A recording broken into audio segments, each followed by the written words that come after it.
Hello, and welcome back to my channel, or if you're new here, welcome to my channel. Today I'm going to be doing a video form of a blog post, which I wrote all the way back in June of 2013 called An Omniscient Narrator Prevents a Fragmented Story. And it's basically just all about my strong dislike, to say the very least, about this annoying, in my opinion, current trend of alternating, dual, point of view characters and narrators in books, particularly YA. It's just it gets on my every last nerve, as you will soon see. So, one of the current trends I personally don't see the appeal of is dual alternating narrators or point of view characters. I only saw this rarely when I was growing up in the 80s and 90s, and when it was used, it was for a carefully considered reason. Now, it just seems like it's chosen to mindlessly go along with a misguided trend, and or because the writers truly don't understand how to write third person omniscient, or they just bash it and dismiss it out of hand of oh, that's so musty and outdated and no one does that anymore. We have to do the hot new trend of first person present tense and alternating narrators. I tend to write books with very large casts, from main characters to important secondary characters to supporting characters. I don't have a problem with slipping into many characters' heads over the course of a story, but there's a big difference between following many stories that are woven together and bopping around between 2, 4, 6, even 8 characters, one chapter at a time.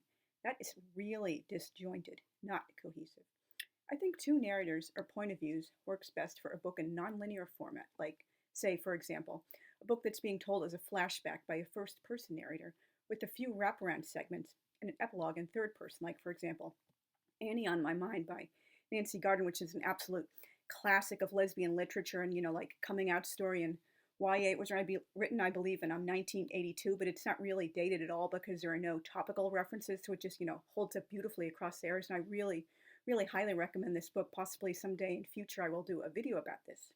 Or a book that involves someone in the present, trying to solve a mystery from the past. And there are, let's say, 50, 100 pages at a time, in the point of view of the character from each era, like Mal Pate's Tamar, which is third-person omniscient in 1944 through 45, and first person in 1995. I'd also highly recommend that book. That doesn't involve constantly being jerked back and forth between characters. And so many of these dual narrators slash point of view character books I've read, or tried to read, I can't even distinguish who's who. Other reviewers have also mentioned often having to flip back to the beginning of a chapter to remind themselves of who's narrating. It's like they just basically sound totally indistinguishable, no matter how these authors try to pretend, oh, I made this one sound totally like a different person with a different style and way of speaking and such. But then why do so many reviewers have such trouble distinguishing between these people and often lose track and forget who's narrating each chapter? First person is tricky enough to do well, despite the modern belief that it's somehow easier. I have no idea where that idea came from. But for multiple narrators, you really have to nail the voice for each of them. Each needs a distinct voice. You can't just substitute I, me, and my for third person pronouns. And truth be told, I've kind of DNF'd a fair amount of these books with dual alternating narrators, because it's just so hard to keep track, and it's weak writing. And in addition, when everyone and everything is woven together through third person omniscient, you don't have to break up the narrative flow by only being with one character or storyline at a time. You can slip back and forth within a chapter or scene, and can even get into the heads of different people. This feels deeply personal for me, not impersonal and old-fashioned. It feels more impersonal to only focus on one character at a time. If you have more than one important character, it feels obvious you should use third-person omniscient. Writers a few decades ago didn't walk back and forth between double protagonists, one chapter at a time, or maybe 2 at a time if they're feeling particularly generous. They spend some time with one, then another, within the same scene or chapter.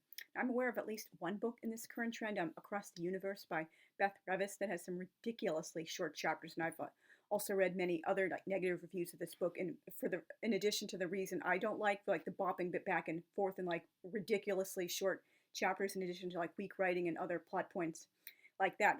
Since when is one sodding line considered a proper complete chapter? God forbid you have told the story in third person. And as I mentioned in my book review last year for the first book in the Rashi's Daughters trilogy by Maggie Anton, one of the reasons I disliked that book was there was way too much head hopping. It's the opposite extreme from alternating characters by each chapter.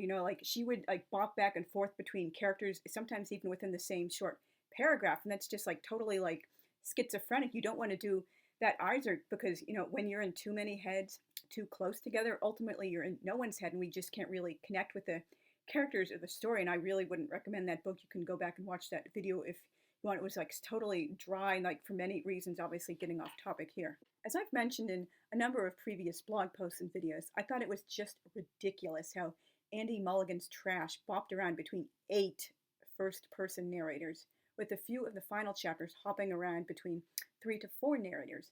A couple of these people only narrated 1 chapter each. I already forgot who Grace was the very day I read the book. This was so clearly a book that should have been third-person omniscient, with so many important characters. But no, it could only be split up 8 ways among narrators who essentially all sounded exactly the same. What was so wrong with choosing just one narrator and sticking with him, or doing third-person omniscient to include all these diverse characters? The story felt so fragmented. I felt the same sense of disconnect with books like Bright Young Things and Vixen.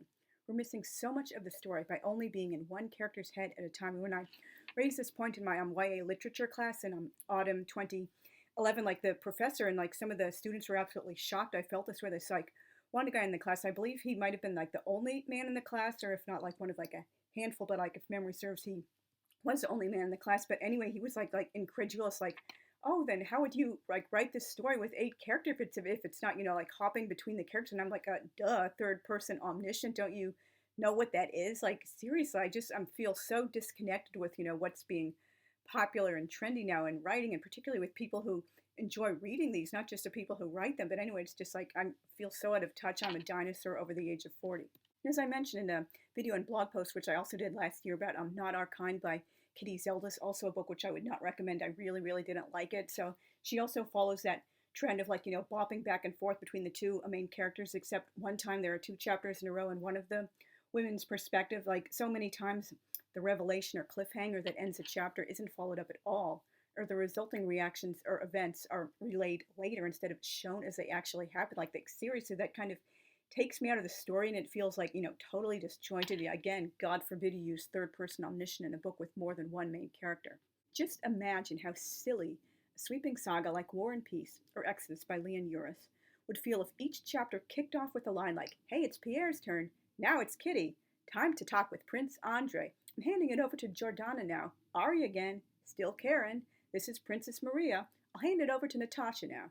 It's annoying and immature, like the writer truly didn't know how to write a cohesive story with multiple viewpoints without constantly breaking up the flow. And that's, again, something Andy Mulligan did in Trash. He seriously begins each chapter with these, like, goofy identifications and handoffs. Like, seriously, like, even he kind of guessed we couldn't tell who was narrating each one without identifying them, because they just, sounded so much frickin' alike. And it's kind of, like, bad, like a shame he did the story like that, because at its heart it had a good concept, like political corruption, like slum life, like very, very, like the poorest of the poor, like children in the Philippines. But he just like handled it all wrong with this like goofy, like let's bop back and forth between 8 narrators. I just like hate that style so much, and I can't say enough about how much I dislike it and why I absolutely love third person omniscient, which hopefully I will do a future video about my love of that like classic point of view, which I do in like probably about like 99% of my own books.